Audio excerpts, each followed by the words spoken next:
Welcome to the newest episode of Beyond the Fame with Jason Fraley. I'm your host, Jason Fraley, picking the brains of the top filmmakers, musicians, and artists of our time. The Netflix documentary Downfall, The Case Against Boeing screens this evening at the Capitol Visitor Center on Capitol Hill at 5 p.m. I spoke to Oscar-nominated director Rory Kennedy, daughter of RFK, and grieving father Michael Stumo, whose daughter Samya was killed in the second of two Boeing plane crashes in 2018 and 2019. I'm Michael Stumo. I'm the father of Samya Stumo, who died in the Ethiopian Airlines crash 3 years ago. This is Rory Kennedy, and I'm the director and producer of Downfall, The Case Against Boeing. And Downfall, The Case Against Boeing is now streaming on Netflix for everyone to watch. And we wanted to do this interview this week because it's going to be showing in person on Wednesday, March 16th at 5 p.m. at the Congressional Auditorium in the Capitol Visitor Center down at East Capitol Street and 1st Street Northeast with a Q&A. I think you guys will be there for, both of you will be there for Q&A. Thanks so much for doing this. And I guess to start off, Michael, so sorry and our condolences. You know, the dangerous Boeing Max 737 Max 8, which caused this crash. We found out, sometime after losing Samya, who was 24 years old at the time, in March 10th, 2019.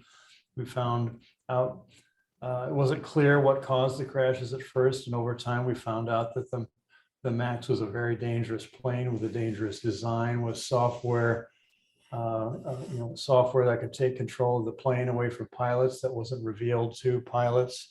And we started, my wife Nadia Milleron and I were working with, reached out to other crash families around the world. They reached out to us and to each other. And we ended up working, with Congress to get legislation passed to help this not happen again and do other things. And Rory reached out to me, and I was very happy to work with her to get the word out further through this movie. And just real quick before we dive into, the rest of the movie, just tell me about your loved one. As the father of someone losing someone, it must be really tough. But I wanted to, before we talk about the movie, just tell me about their life. Yeah, Samya Rose Stumo, again, was 24. She was beautiful, smart, charismatic, loving, had it all. She taught herself to read at age 3 to 4. She was raising pigs on our farm at age 7, driving a tractor at age 9, went to first college at age 14, and then back again at age 17. And she had she got a global health degree and a free ride scholarship by the Danish government in Copenhagen, and then had taken this job to set up some global health offices in East Africa with a Think Well, a global health organization, which fit her ideology of helping patients around the world in poor countries. And she flew from Washington to Addis Ababa, which is the capital of Ethiopia, on her way to Nairobi, Kenya. And she got to Addis and texted us saying she arrived and was about to get on the plane to Nairobi, and she never made it. Wow. I wanted to just, thank you for sharing the memories of her and her life. And that's what makes this, that sets up why this is such an outrage. And well, Rory, we'll have you come in here now as the filmmaker of this movie. It's called Downfall, The Case Against Boeing. And it wasn't one, but two plane crashes in pretty quick succession. And that is not supposed to happen in modern aviation, as you say in the piece. So just explain how you got involved. Were you reading about these stories in the headlines and say, oh my God, that is perfect for a film? Well, I fly like so many people, and had read about the first airplane crashing, the Lion airplane crashing, and then when a second plane crashed, and it was the same kind of plane, a 737 Max, within 5 months of each other, as one of the reporter says that we interview in the film in eerily similar circumstances.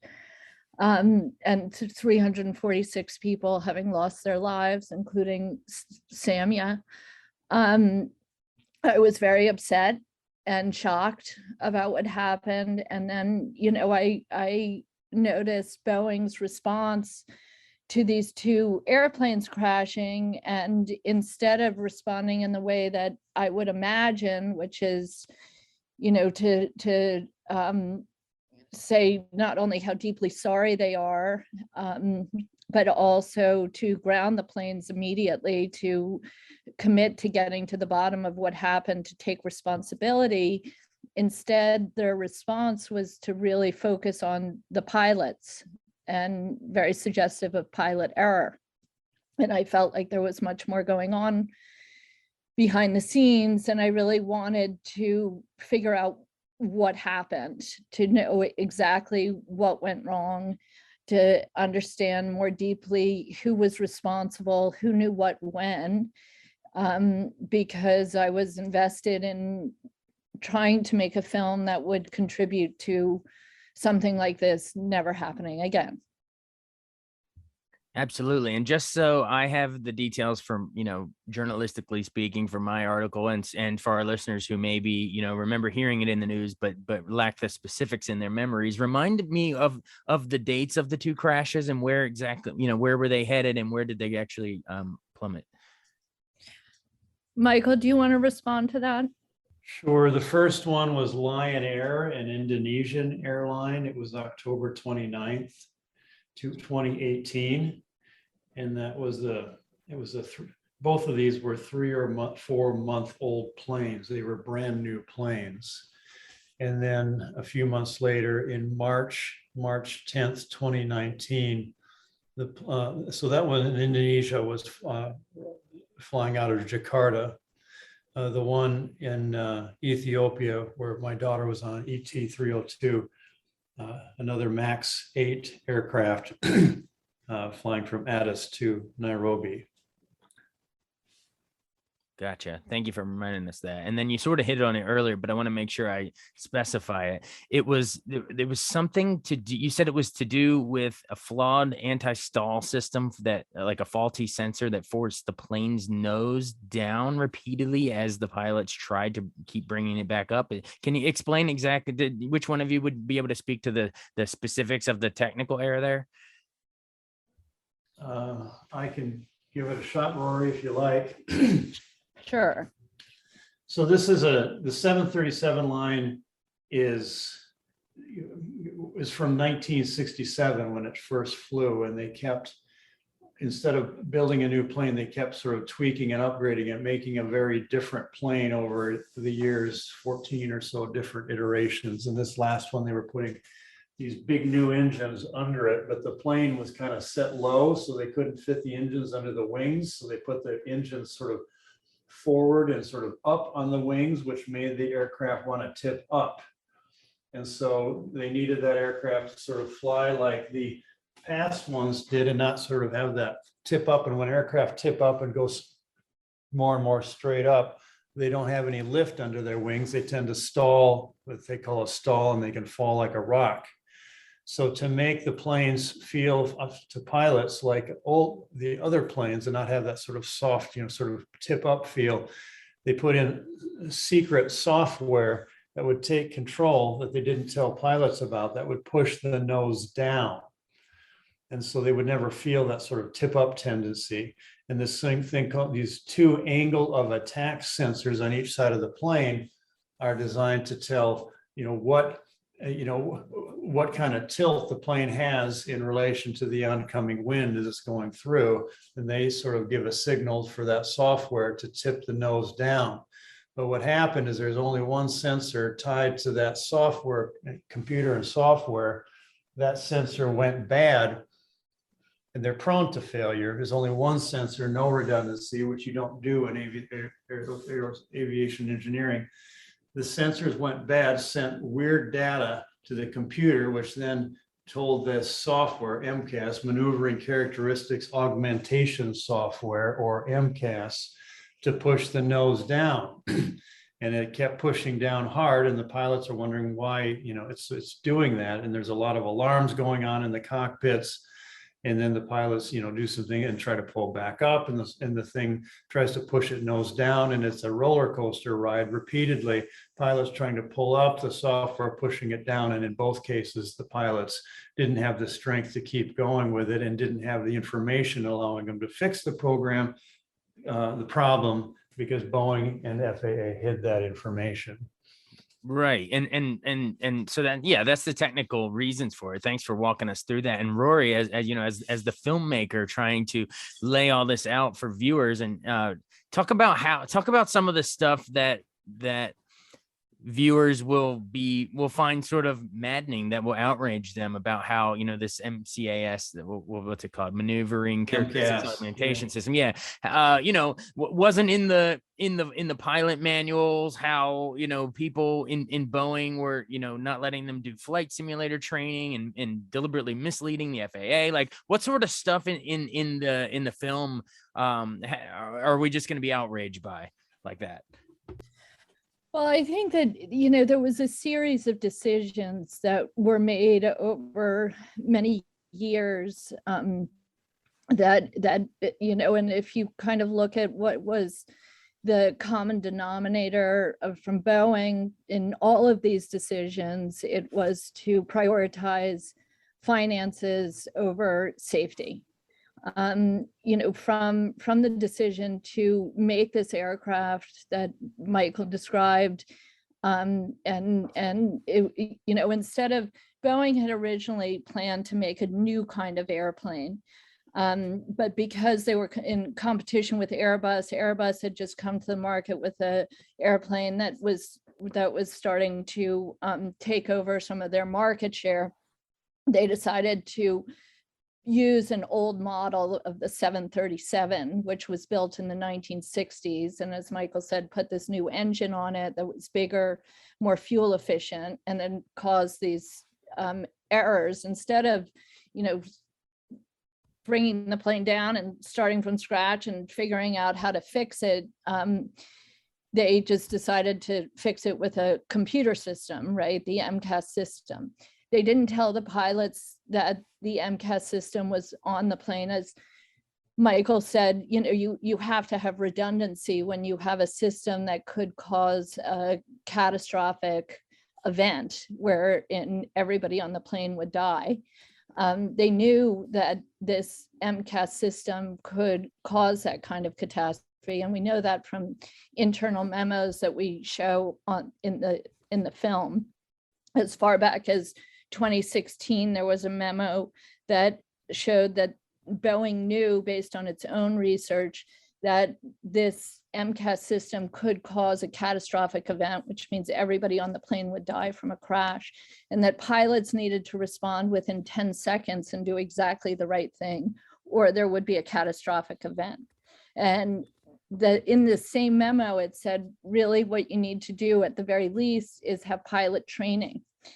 Boeing did everything they could, and we also know this from a memo that was in 2013 that we also show in the film, that they took efforts to hide the existence of the MCAS system from the regulatory agency, the FAA, because they knew if the FAA was aware of the MCAS system and how powerful it was, they would require pilot training. The pilot training cost them a great deal of money, so they didn't want to do it. There were also internal memos where Lion Air asked for pilot training, and they said this system is too significant, and Boeing mocked them and said how stupid they were, that they couldn't figure out how to run the aircraft. So, there's a series of many decisions that were made over years that really seem to be based on this one factor, which is trying to save as much money and make as much money as possible. And if I could just add one more example, which to me is kind of the most upsetting, which is after the first crash, the Lion Air crash, there was a report done by the FAA called a Tarim report to analyze how safe this airplane was. That report concluded that this airplane, the 737 MAX, would likely crash 15 times over the course of its lifetime, which is on average once every 2 years. Catastrophic crashes where everybody would die. And Boeing and the FAA made the decision to keep that airplane in the air with the hopes that they would fix the system before another airplane crashed, because they knew it was going to cost so much money for them to ground the airplane and fix it on the ground. And, you know, we have Michael Stumo on this call, and his daughter was on that second airplane. And we now know that Boeing knew that this airplane was likely going to crash, and they still put that airplane in the air. And to me, that's, I mean, I don't even think there's words to describe how, I don't know how somebody could, I don't know how people make that choice. And I don't know, you know, I don't know how the people who have family on that second airplane are able to reconcile in any way. I mean, the loss that you have to go through, it's just beyond words, honestly. Yeah, I mean, it was also preventable. Especially the second one, also preventable, and the heartbreak that Michael, you felt, and all the other families, all those other souls lost on that second flight. Not to mention the first flight. It's just heartbreaking. They knew what happened. The board never met about safety. The board instead granted themselves stock options. They granted more executive compensation. They did dividend buybacks, never met on safety. And instead they just did press release spin saying, oh, it's safe. And the pilots didn't know what they were doing. That was their fix. Whew, You know, on the first, you know, when Boeing was asked about not having the redundancy and not having any backup to the system, to the single sensor that can be hit by a bird or balloon or whatever, which happens quite often, they said, you know, when Boeing was asked, well, why didn't you have redundancy? That's not legal. You're not allowed to do that. They said, we did have redundancy. Well, what was it? It was the pilots. The pilots were the backup. On the first plane, the pilots didn't even know the MCAS system was on the plane. So how can that be a backup? You know, like that's ridiculous. That's insanity. Yeah, it was also avoidable, and they just chose not to. Money talks. It's so sad. Wow, I can't even imagine. I wouldn't even be able to hop on a Zoom call if I were you, Michael. Like I'm blown away that you're even joining us, and Rory too. The fact that you're able to make a film about this, to expose all this. Who all do we bring in? Like who all do you interview in the film? In turn, I know you bring in some politicians, some aerospace journalists, and even the famous pilot Sully Sullenberger, you know, who landed that Miracle in the Hudson. Just talk about sort of the actual filmmaking of it. Who all did you interview? Well, you know, I really wanted to interview people who had firsthand knowledge about what happened, so that this is really a film from the people who were on the front lines of it. It's to have kind of a deeper understanding of what happened, in addition to interviewing people like Andy Pastor, who is a dogged journalist from the Wall Street Journal. Of course, Michael Stumo here, who lost his amazing daughter, Samya Rose, on the Ethiopian plane, and you know, miraculously and incredibly went from just deep sorrow to becoming an activist, and really working with the other family members to hold Boeing and the FAA accountable for what happened, and continuing on that fight today. We also interview people who worked at Boeing, for many decades, and were eyewitnesses to the changes that happened in that company, who worked on the 737 MAX. We ultimately, I think, are really trying to make a film that helps people understand what happened as it was happening. And then in kind of the third act of the film, we go back to really understand what Boeing knew when a whole series of decisions were made, and what the implications and ramifications of those choices were.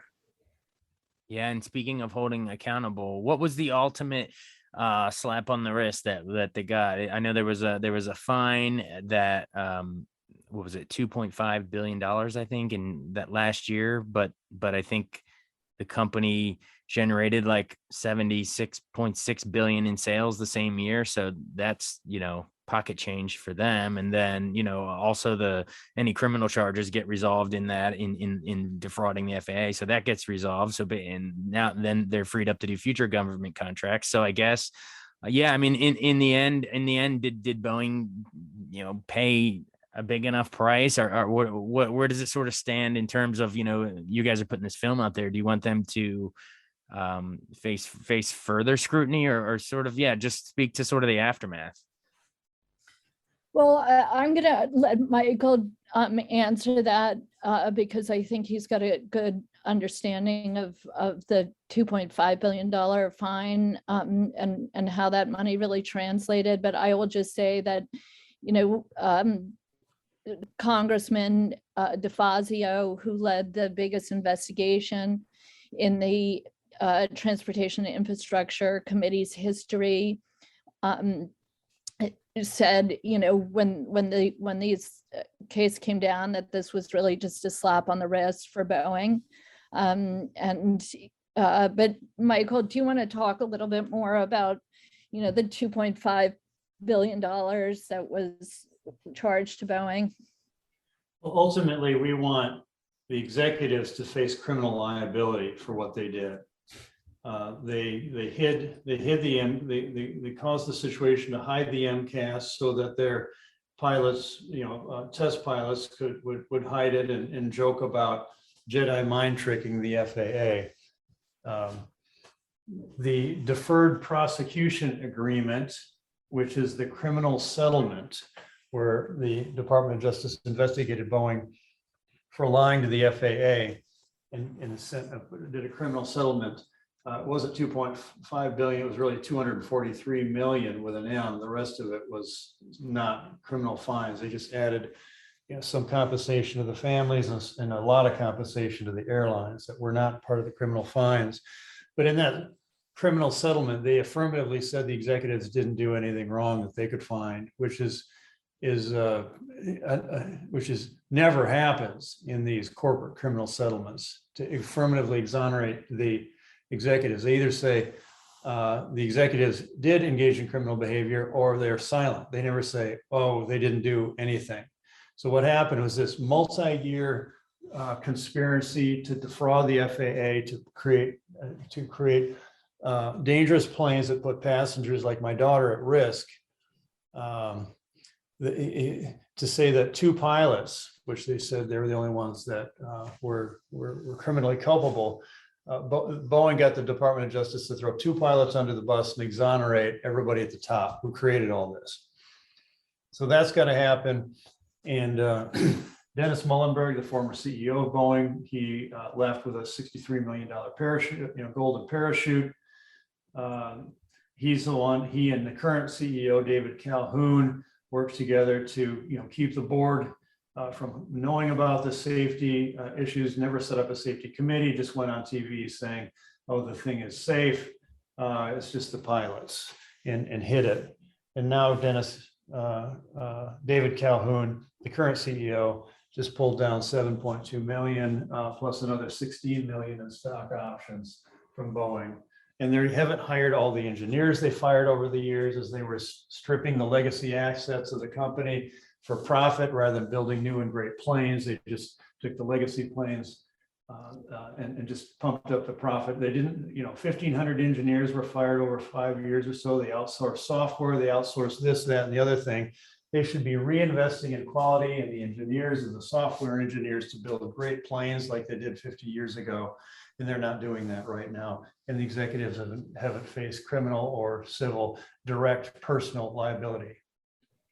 Wow. Well, Michael, yeah, I mean, keep up the good fight on that. And I so appreciate you joining me. I really have no clue how you and your family have mustered the strength to keep going after that. And Rory too. I mean, needless to say, in case our listeners aren't aware, youngest child of Senator Robert F. Kennedy. I guess you were born several months after the tragic assassination that changed American history, if you ask me. But I guess do both of you?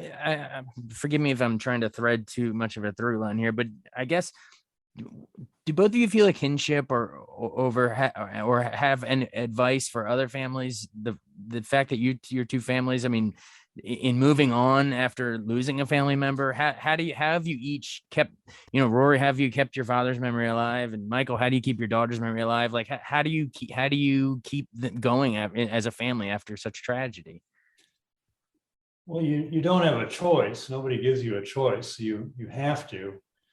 And you don't move on, you sort of move through with that new shaping event. I mean, that starts as an open wound that, that sort of,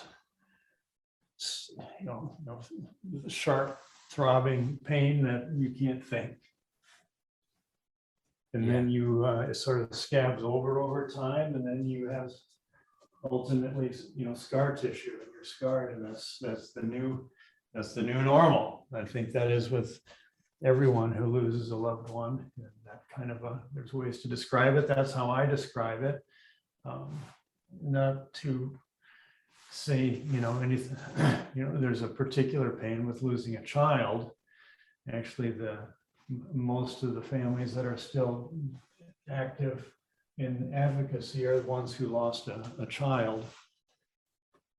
Yeah, and Rory, anything you want to add? I know completely different scenarios with your own father, but I know he was beloved in this town and around the world. But anything you could speak on how overcoming grief like that? Well, I think that just to keep the focus on this particular story, I think that I just want to convey my admiration for Michael and for Nadia and for so many of the families who have just been through really unimaginable loss. And I think having the added layer of knowing that this loss is directly related to a group of people who decided that their finances were more important than people's lives. And that Michael and Nadia and their family and so many others were able to take this horrendous experience and turn it into something that I think is really helping to ensure that the rest of us, when we're traveling, are a lot safer. And I think would love to hear, from Michael about his ongoing efforts with Boeing, both with the 737 MAX and compensation that's been offered to him, and his ongoing efforts to make sure that we are all safe. Michael, can you speak to that? We, as families, did work with the Congress to pass a major new law on aviation safety, which was which starts to fix a lot of the problems where the FAA delegated its safety determinations to Boeing itself. That was a huge deal. That's been a 15-year process of FAA just telling Boeing, certify your own safety. So we're stopped that, and we're reversing that. The bill actually, in a divided Congress in the last part of the Trump administration, passed with no votes. Right now, we're fighting to reopen the criminal settlement based upon federal law, which says the Department of Justice should have consulted with us as victims before settling with Boeing. Department of Justice was legally required to consult with us before, as they're investigating and planning to, prosecute or settle with Boeing criminally. They didn't. In fact, we told them in February 2020, said, hey, you're investigating, we're victims, we want to be part of the investigation. They denied having one. And 10 months later, they announced a criminal settlement. So we're working hard to reopen that now, so that they can have the perspective of us families as crime victims going forward. And there's continuing to be civil litigation as well. Well, I mean, I guess if the perfect place to keep up that pressure is the Wednesday night screening at the Capitol Visitor Center. Again, everyone, it's called Downfall: The Case Against Boeing, screening at the Visitor Center in Capitol Hill Wednesday night. It's also on Netflix. It's streaming now, if everyone wants to watch it. And then definitely want to invite listeners to, after this, I mean, definitely double back and catch Rory Kennedy's other past work. I mean, Ghosts of Abu Ghraib won an Emmy. I mean, and one of my favorite docs of the last decade was Last Days in Vietnam. That was nominated for an Oscar. I mean, you do such great work. So I'm glad to see you keeping it going here. Thanks so much for joining us. I mean, I'm speechless at so much of this, at the tragedy you've had to go through, but thank you so much for documenting it and doing it on the film. I really appreciate you joining us. And if people want to come, they're welcome to join us at the screening. We'd love to have them there. They just are encouraged to RSVP at alex@moxiefilms.com. Okay, sounds good. Hey, thanks so much again, Rory Kennedy, Michael Stumo. I really appreciate it. Thank you. Thank you. Thanks for having us on. Okay, best of luck with everything. All right, I'll see you on Wednesday, Michael. Okay. Take care. Thanks so much for joining us on Beyond the Fame with Jason Fraley. Remember to hit the subscribe button and give us a 5-star rating if you like what you hear. We'll see you next time.